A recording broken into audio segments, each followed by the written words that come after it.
That being said, here's Dave Helman, my co-host on Speak on FS1, 4:30 Eastern. Weekdays, also covered the Cowboys for 10 years and writes for Fox Sports. A writer. We have a writer. We've had multiple writers because we had a writer in Emmanuel Acho on yesterday. That's a good point. I'm happy to be one of them. Thank you for having me on. Thanks for joining me, even though I'm going to hurt your reputation because Cowboys fans are mad at me. You could never stop. I mean, maybe he will help your reputation. I don't know. I genuinely look at it that way. Look at the positive side of things. things. So David, I can help give you some cred. Yeah, you know, I can make things work with Cowboys Nation. We'll see. Maybe that will happen. Maybe that will smooth things over with Cowboys Nation. I'm sorry to disappoint everyone, but I don't actually watch any of the videos and read all of your complaints. I'm aware they're out there, but I have stuff to do. I apologize. But I do appreciate that you guys are watching the show. And even if you're upset, I like the discourse. Like I said yesterday, maybe tone it down on the death threats, but everything else is fine. Yeah, that's not for the most part. Don't do that. But the Cowboys fans are interesting. I have a lot of Cowboys fans in my life, actually. My mother is a Cowboys fan. And I respect the resilience of Cowboys fans. I do. Because if we're being honest, factual, which I like to stay in that space, it's been almost 3 decades of pure disappointment for the Cowboys. Yes. And yet still, every year, I am berated into admitting that the Cowboys are somehow Super Bowl contenders. Now, this year, I will admit, feels a little bit different, and that is because of the defense. But the way that the Cowboys are playing right now, particularly the Cowboys defense, is that, am I riding on their reputation from earlier this season? I mean, I think that's the central focal point of where the Cowboys are, and I think Cowboy fans are a little bit on edge. And you're not the first person that has told me this team feels different. And I laugh and I think back to last year when I thought that team felt different. And a big part of that was their defense. They led the league in takeaways. Trayvon Diggs had 11 interceptions. They reliably got the ball back to their offense. And they lost in the first game of the playoffs to the San Francisco 49ers at home. So I laugh because it's just like, and look, I've covered this team for 10 years. And at some point there's like a hamster wheel effect where you're just like, man, we are running a lot and not going anywhere. Like the Cowboys are not achieving milestones beyond the divisional round of the playoffs if they even get that far. And so I think that is where the anxiety comes in. I think that's why Cowboy fans are a little defensive right now, is that this is a really good team. What, they've won 11 games? They've already locked up their playoff spot weeks ahead of the end of the season for the second year in a row, which was never really a thing for them in the Jason Garrett era. And so Cowboy fans want to believe, of course they do. They want to believe this team is different. There's a lot of evidence that suggests that it is. They're a little bit banged up. They haven't gotten after the quarterback as successfully as they had earlier in the season. The last month or so, the sacks haven't been coming at quite the same rate. A lot of that is injuries. The secondary is injured. And then obviously, regardless of whose fault it is, the offense consistently has a turnover problem. That's just facts. We can blame Dak. We don't have to blame Dak. You know how I feel. You do a show with me every day.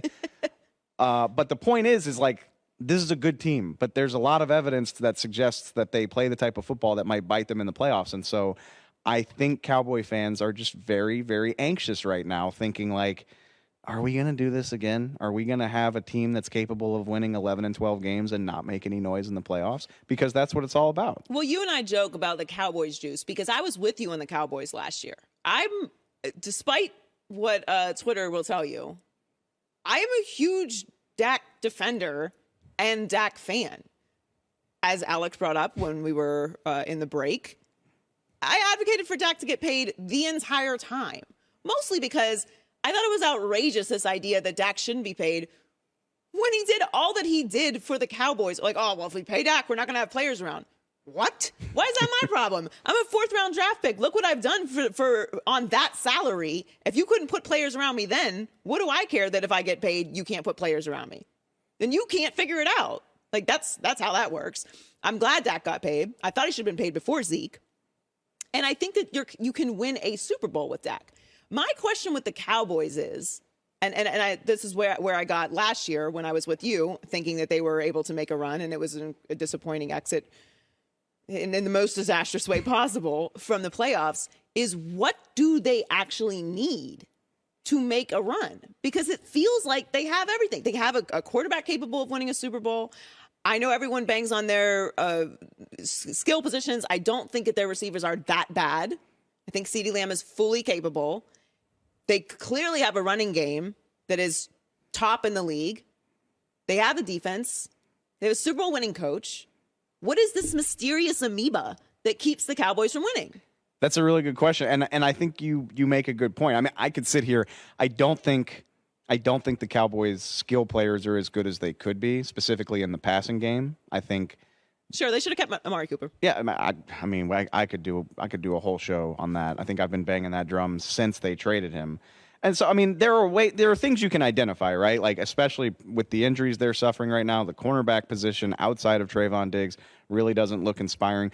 The flip side of that is everybody in the league feels that way. Like, every playoff team is like, damn, like, we're just catching some bad luck right now. We got the wrong injuries. We don't have the right guys. So, to your point, I think there are ways the Cowboys could improve their roster, but at some point you got to make something happen, right? I mean, that's why you have a quarterback like Dak.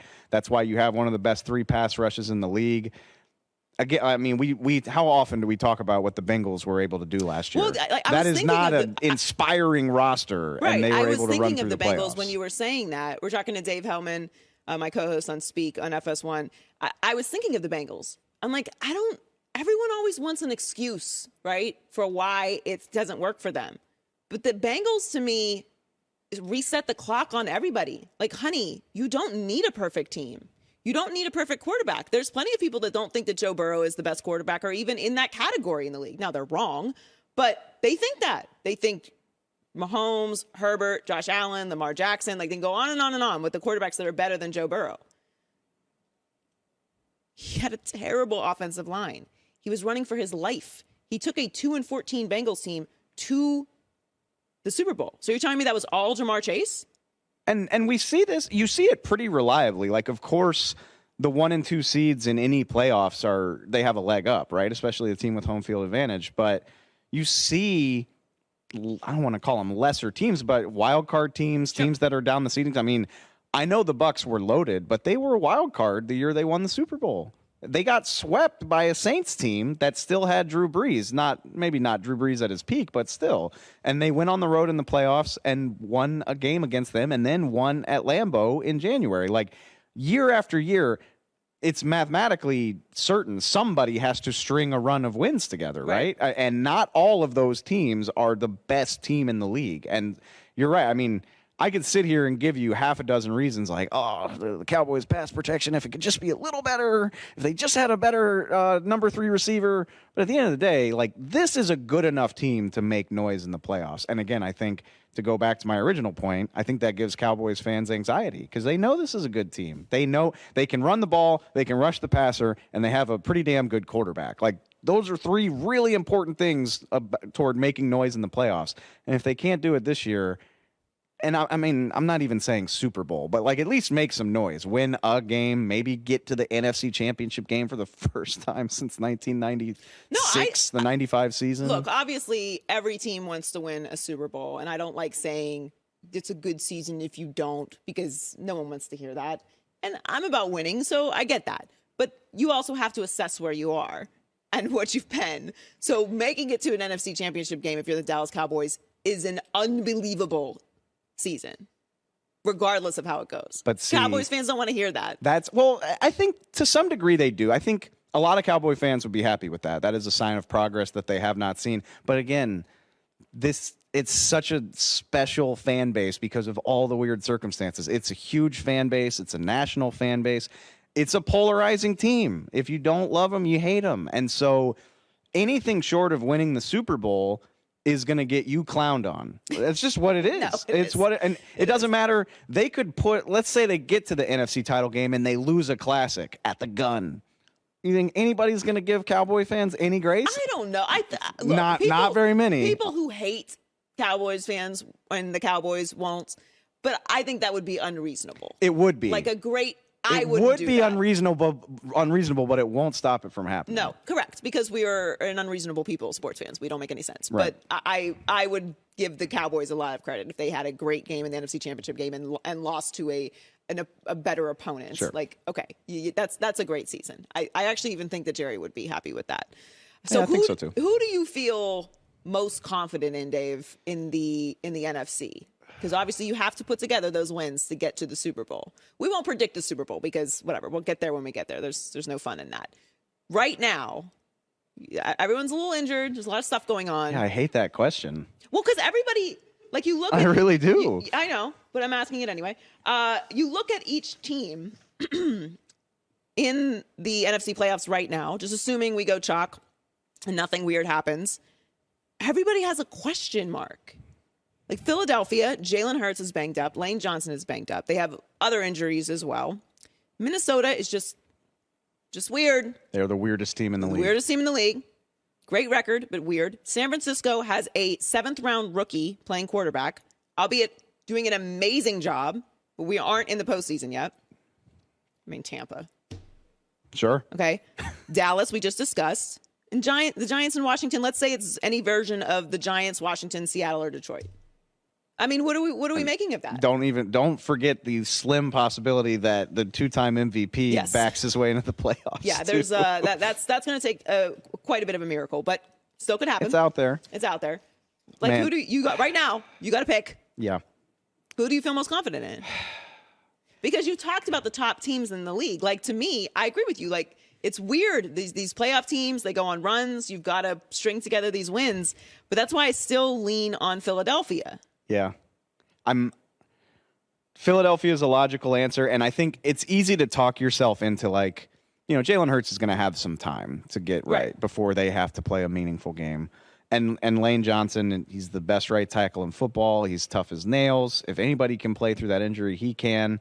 And barring a complete collapse, the Eagles will have home field advantage throughout. I mean, all they got to do is win one of these last two, and they have it. So I think that's the right answer, but, like, I hate to sound like Emmanuel Acho, but, like, the Niners, man. Yeah. I mean, like, there's and like, it's funny. Like, I joke with people, like, I don't believe in superstitions. I'm like, wash your shirt. That's not why your team's winning. Please, this is so stupid. What? Everything matters. No, it doesn't. Everything does matter. But I still, like, around, like, after what we saw last year and just knowing, like, the dogs that the Niners have on that team, it's hard not to be like, you just trust them. You trust them because you've seen them do it. For as talented as the Eagles are, we haven't seen them do it. Correct. Not this iteration of the team. Like, sure, there are some guys left over from 2017, but the core of this team, outside of, like, Lane Johnson and Jason Kelsey, not so much. Obviously, we've never seen the Cowboys do it. The Bucs, we know they have Brady, but they haven't strung together two good performances all season. The Vikings are the Vikings. I mean, if you want to get on that roller coaster, you're more than welcome to, but, like, I'm okay sitting that one out.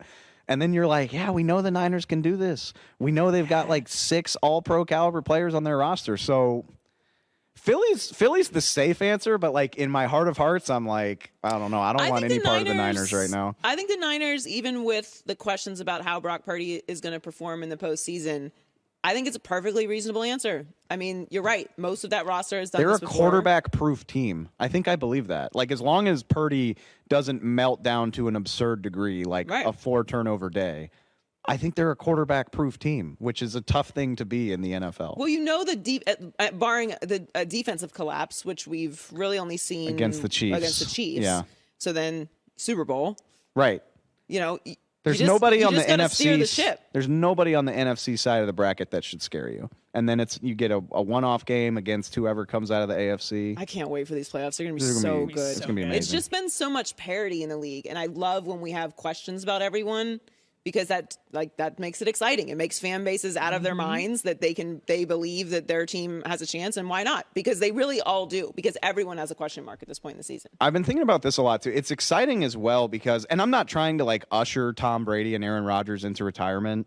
Play as long as you want to, but we're, like, turning over a new generation. Like, outside of Patrick Mahomes, nobody in these playoffs has, and Tom Brady, but we'll leave him out. But outside of those two, like, nobody has really climbed the mountaintop. Like everyone has something to prove. Everybody. I mean, Jalen Hurts has to prove that he's that dude. Josh Allen has to get over the hump. Joe Burrow didn't win the Super Bowl. Justin Herbert, we know all about that.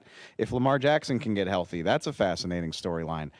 Dak Prescott, obviously, like there might not be a bigger magnifying glass on a quarterback. And like really outside of those two guys, so there's 14 teams in the playoffs, and 2 of them we've kind of seen them do it. Everybody else has something to prove, and that is a ton of fun. It is, because this is a season where it's going to be a postseason where people can really start to write chapters of their legacies, because we have almost all of the young ascending stars in the postseason, and that's really exciting. One more Cowboys question before I send you to get lunch, I suppose? Yes. Right away. Yeah, I'm starting. I don't know what we have today. I'll be getting it later. Dave Helman, my co-host on Speak on FS1, covered the Cowboys for 10 seasons. Is Micah Parsons the Defensive Player of the Year? I think he is. Now, that's no disrespect to Bosa, who's obviously had an unbelievable season. But here's my argument for Micah Parsons before I ask you this, and maybe you agree with me. I feel like Micah is the quarterback of that defense. When I think of the San Francisco defense, I think of everyone. Is that wrong? No, I mean... Micah and Jaron Kearse. I mean, Jaron Kearse doesn't get the spotlight, but yeah, and I guess you have to throw DeMarcus Lawrence in there. But I mean, Micah Parsons. No. They have a great defense, but I'm saying when I think of how the Dallas defense goes, he is like the pacemaker. He's the most talented player on the defense. They look to him. Yeah, I think that's fair. So is he Defensive Player of the Year?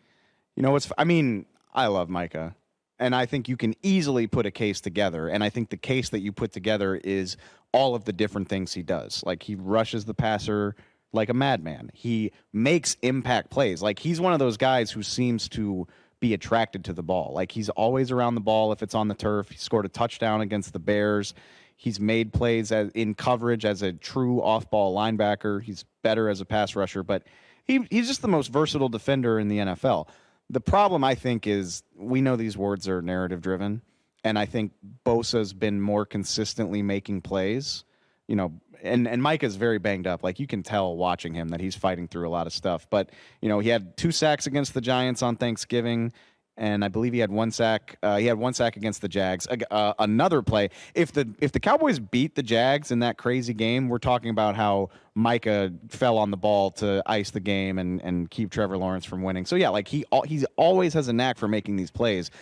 But Bosa's just been more consistently getting sacks, and I won't be surprised if that wins out. But I would vote for Micah, absolutely. I think the versatility, the penchant for being around the ball in big moments, I think that matters. I think he would do himself a world of help if he could make a couple more plays like that in these last 2 games, though. Yeah, and Bosa's certainly deserving. I do think that Micah has a case. Dave Helman covered the Dallas Cowboys for 10 years, still writes for FoxSports.com, and is my co-host on Speak on FS1. I will see you in... like right over there in a couple hours. 2 hours, yeah, Can't something wait. like that. Come and join us on Speak at 4:30 Eastern. Thanks for joining us, Dave. Hi, everybody. Thanks for watching. Subscribe here to get the latest from the show. Also, be sure to check out more of the best clips from The Herd or go watch a few segments from other shows on FS1.